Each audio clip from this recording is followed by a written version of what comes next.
When the crown of power slips off unexpectedly, my people, the one wearing it doesn't always leave the palace quietly. One day you are commanding the nation's largest force, the next you are plotting your next move from the same official quarters. And that's the intriguing twist in Nigeria's security and political circles right now. Yes, my people. Former Inspector General of Police Kayode Egbetokun, forced into retirement last month, remains holed up at the police IG house in Abuja while reportedly scheming to contest the Ogun West Senatorial seat in 2027. This exclusive revelation from Sahara Reporters has tongues wagging about post-retirement perks, political ambitions, and questions of propriety. In this episode, you get the timeline of his controversial tenure and sudden exit, the rules around police housing and retirement, and what this signals for everyday Nigerians watching power transitions. Please like and subscribe to Daily Update for accountability, because attention is pressure and pressure can force clarity. Here is the breaking update dated March 3, 2026 from exclusive reporting by Sahara Reporters.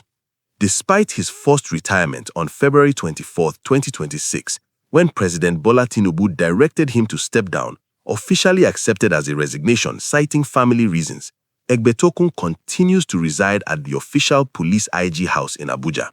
A top police source revealed he's actively plotting to secure nomination as senatorial candidate for Ogun West Senatorial District, his home zone in Ogun State, specifically from Erinja in Yewa South LGA.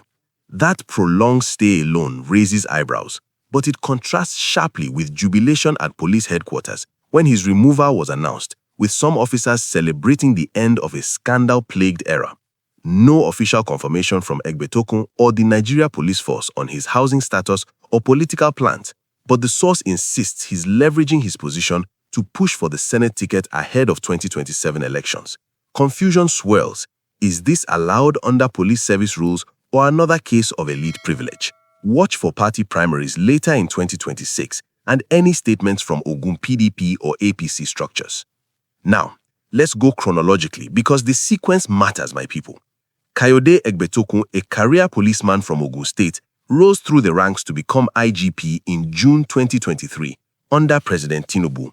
His appointment came amid debates. He was 58 then, but rules were bent via a 2024 Police Act amendment allowing a fixed 4-year term to 2027, overriding the usual retirement at 60 or 35 years service. Tenure was rocky, extensions criticized for favoritism, rapid promotions like that of Principal Staff Officer Bukola Yemisi Kuti, alleged personal ties, lawsuits against critics including Omoyele Sowore and Sahara Reporters to gag reports, and probes into 100 million naira from Anambra security vote allegedly traced to his son Victor's account. Controversies mounted, prolonged stay beyond norms, use of police resources for personal protection, and security lapses amid rising banditry and kidnappings. Then, February 24, 2026, Tinubu forces resignation. Tunji Disu steps in as acting IGP. Jubilation in some quarters, but Egbetokun doesn't vacate IG house. By March 3rd, reports emerge of Senate ambitions in Ogun West. For some Nigerians, especially in police and civil society, it's overdue accountability after perceived impunity.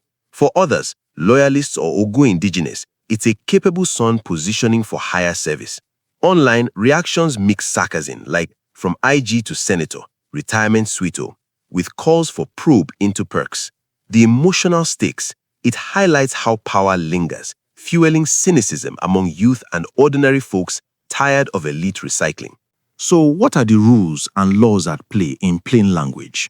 First, police retirement follows the Police Act and public service rules, mandatory at 60 years or 35 service years, but amendments allowed fixed terms. Egbetokun's extension was legal per 2024 changes, though criticized for setting bad precedent.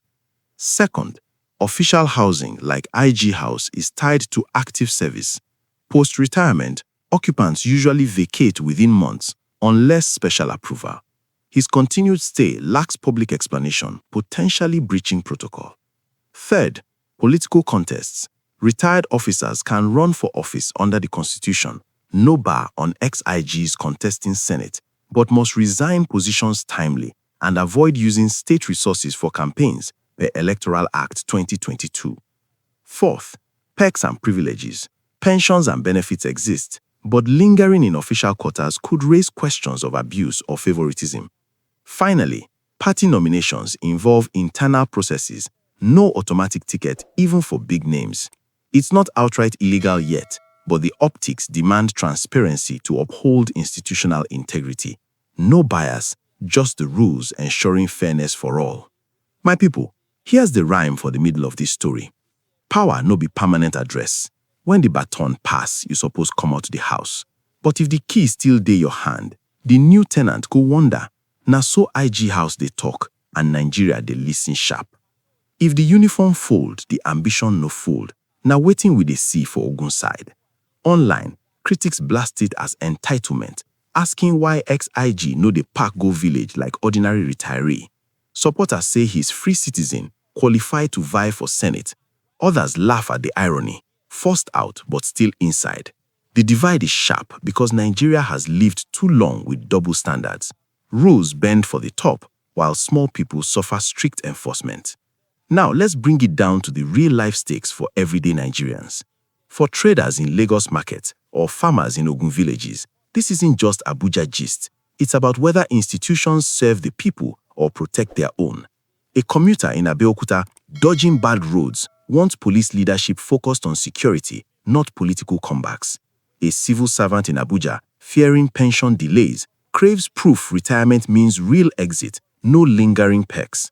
Young Nigerians like graduates in Ibadan hustling jobs need leaders who respect rules, no special treatment that breeds cynicism. The wider implication for governance is clear. Egbetokun's case symbolizes the cycle of power retention. If ex-officials cling to privileges while eyeing elective posts, it erodes trust in transitions. The system must prove competence now, no arbitrary extensions, no unexplained stays, no using old clout for new tickets. Incompetence here doesn't just affect one man, it damages faith in fair play. So here's the sharp question for you to answer in the comments. Should retired top officers like Egbetokun vacate official residencies immediately and face the same rules as ordinary retirees before contesting elections, or is it fair for them to leverage experience for Senate runs? Because that single question is the battle line Nigerians are drawing right now, and your local perspective matters.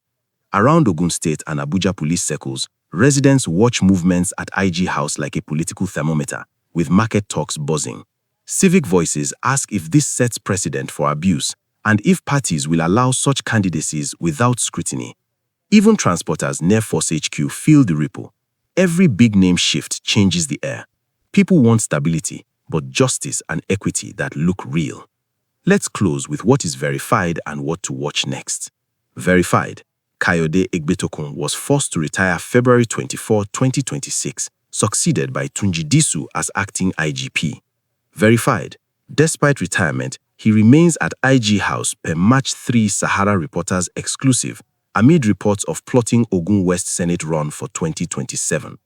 Watch points. Any official response from police or presidency on housing, party primaries in Ogun, whether Egbetokun declares formally, and if probes into tenure controversies resurface. Final proverb, my people. When the king leaves the throne, the palace should empty. But if the door stays ajar, suspicion enters. Subscribe to daily updates, drop your comment on privileges versus accountability, and share this video so transparency doesn't die in silence.